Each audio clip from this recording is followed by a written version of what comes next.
Nasaan ang mga bunga? Nakumbahin ko ito.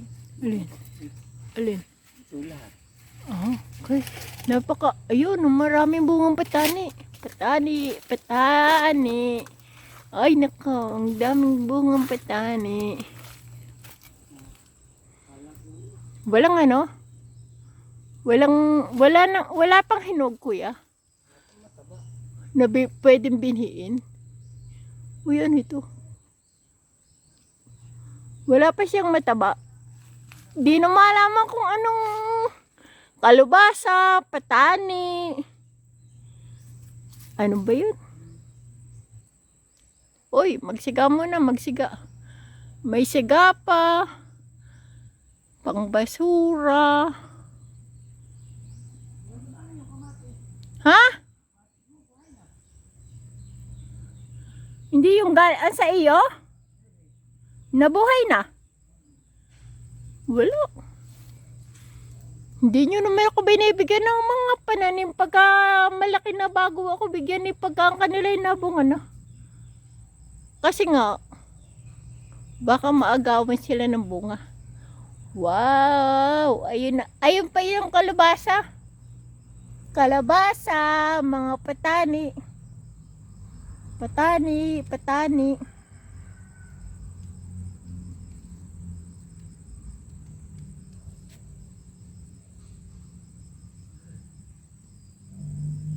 Ang iyong mga kamatis, malaki na.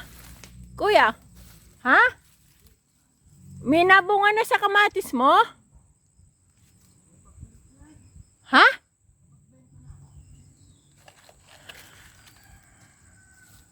Ano bang ginawa mong balag?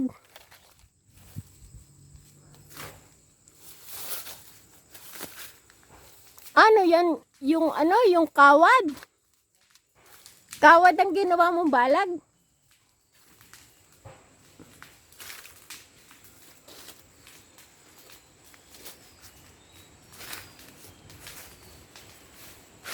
Ayan, mausok na.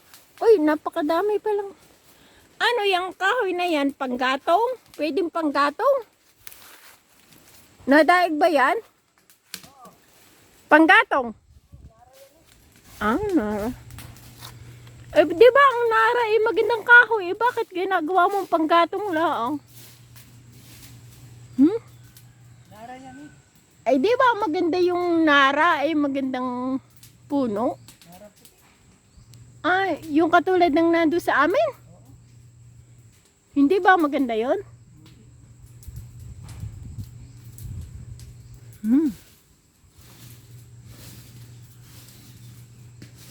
Wala pa talagang hinog ang patani mo?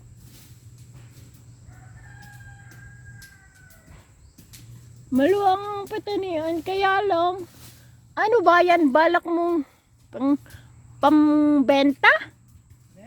Mga patani? Sa pagbilit yan talaga, marami.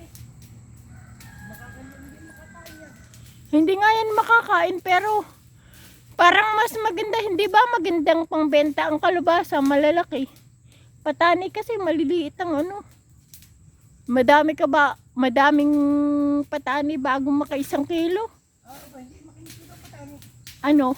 Supot. Kala ko kinikilo. Sinusupot pala yon.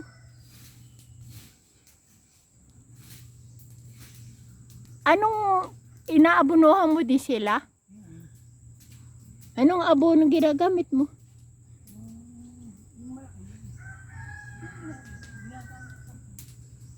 Sa mga gulayin talaga? Okay. Susubukan ko din magtanim ng maraming patani. Masustansyang patani. Ang patani? Beans. Patani. Ano ba yung... Bakit kailangan mataas? Di mahirap abutin.